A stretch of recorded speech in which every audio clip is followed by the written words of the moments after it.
Olá pessoal, bom dia, shalom, shalom. Que bom ter você aqui no canal Teologando com o Bispo Daniel, na nossa série Cristologia. Voltamos a investir na série a partir de hoje, atingindo ao 19º episódio na série Cristologia. Se ainda não nos segue, comece a fazê-lo. Dá logo aquele like aí no vídeo, compartilha, reúna a família, espelhe este vídeo na sua Smart TV e se assentem ao sofá, assistam juntos, aprendam juntos a palavra de Deus, deem valor à palavra de Deus e façam anotações, façam isso com a Bíblia aberta. Faremos a leitura de Colossenses, capítulo 1, versículos 1 a 8. Colossenses, capítulo 1, versículos 1 a 8. Paulo, apóstolo de Cristo Jesus, por vontade de Deus, e o irmão Timóteo, aos santos e fiéis irmãos em Cristo que se encontram em Colossos, graça e paz a vós outros da parte de Deus, nosso Pai. Damos sempre graças a Deus, Pai de nosso Senhor Jesus Cristo, quando oramos por vós, desde que ouvimos da vossa fé em Cristo Jesus e do amor que tendes para com todos os santos, por causa da esperança que vos está preservada nos céus, da qual antes ouvistes pela palavra da verdade do Evangelho, que chegou até vós, como também todo o mundo está produzindo fruto e crescendo. Tal acontece entre vós, desde o dia em que ouvistes e entendestes a graça de Deus na verdade. Segundo fostes instruídos por Epáfras, nosso amado conservo, e quanto a vós outros, fiel ministro de Cristo, o qual também nos relatou do vosso amor no Espírito. Amém.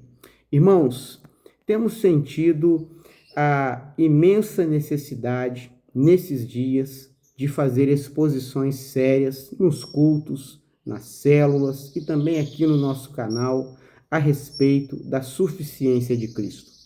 Quando nós abordamos cristologia, nós queremos defender que onde Cristo está presente, o misticismo não tem vez.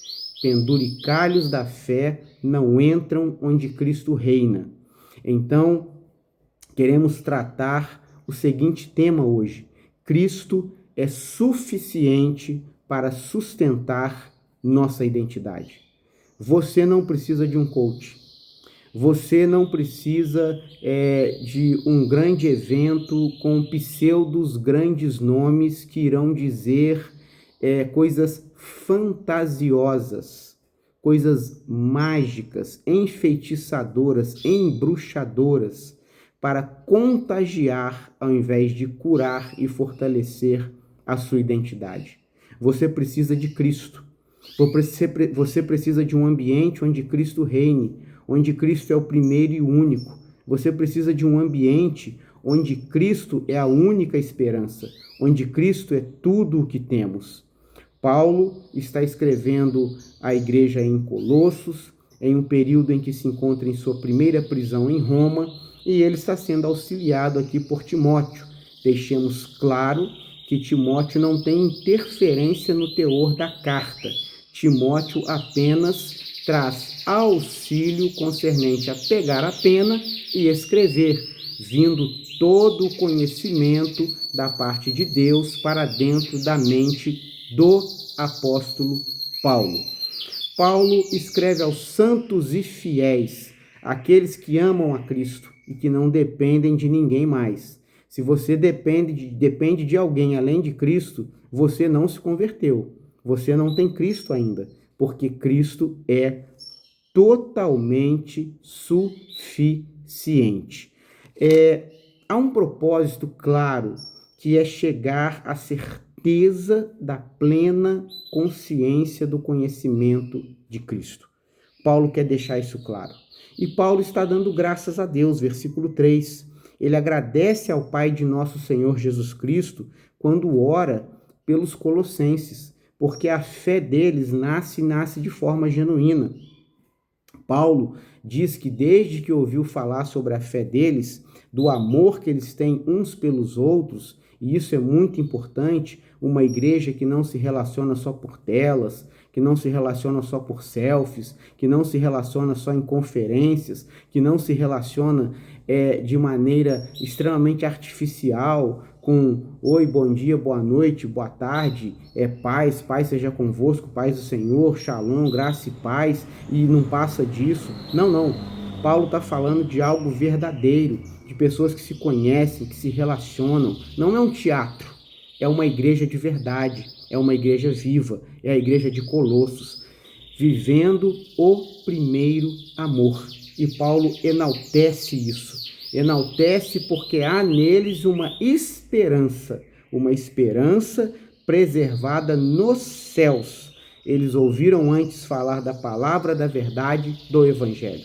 O que Paulo quer deixar claro aqui, se a palavra que chegou até você não é do Evangelho, ela é uma palavra de mentira. Se o Evangelho que chegou até você é diferente do que está escrito aqui, ele é um falso evangelho. Não há dois evangelhos, não há um segundo evangelho, não há um outro evangelho, só há um evangelho, o evangelho de Deus. Deus é o evangelho, Deus se revela no evangelho, Deus se revela apenas e somente através da pessoa do Filho, a saber, Cristo. E então nós chamamos a atenção, o que chegou até eles tem chegado em outras partes do mundo, um evangelho verdadeiro. E eu pergunto uma coisa, qual é o evangelho que tem chegado até você? É o evangelho da graça? Ele está firmado na verdade? Você tem sido instruído como aquela igreja foi instruída, discipulada, consolidada, ensinada, exortada, confrontada, admoestada, ou você nem sabe o que são essas coisas? Epáfras foi o homem, o ministro, o apóstolo, a quem Deus usou para plantar a igreja em Colossos. Tem uma peculiaridade interessante aqui, é que Paulo nunca pisou lá, mas escreveu uma carta de encorajamento e de algumas correções, como veremos no decurso destas ministrações. Paulo cita Epáfras, coloca ele como conservo, então ele coloca ele no mesmo patamar sacerdotal que ele, Paulo, e diz que ele é um fiel ministro de Cristo diante da igreja de Colossenses. E ele também diz que o próprio Epáfras relatou a respeito da igreja sobre o amor que eles tinham no Espírito. Qual é o evangelho que você tem vivido? Um evangelho verdadeiro, onde Cristo é suficiente, onde Cristo basta, onde Cristo é o único, onde Cristo é o Rei, onde Ele é o Senhor? Ou você tem vivido um evangelho de picaretagem? Um evangelho que cada hora aparece com uma novidade não bíblica, novidade herege, novidade que tem que ser rejeitada, novidade que adoece a igreja. Qual é o evangelho que você tem vivido? Bem, eu espero que você esteja vivendo o verdadeiro evangelho, que você esteja vivendo no verdadeiro evangelho, que você esteja vivendo para o verdadeiro evangelho e que Cristo seja suficiente na sua vida, em nome do Senhor Jesus. Que o Senhor abençoe grandemente você, que você estude este texto, que você ouça esta ministração, que você nos acompanhe aqui e até a próxima ministração na série Cristologia. Shalom, shalom, beijo no seu coração.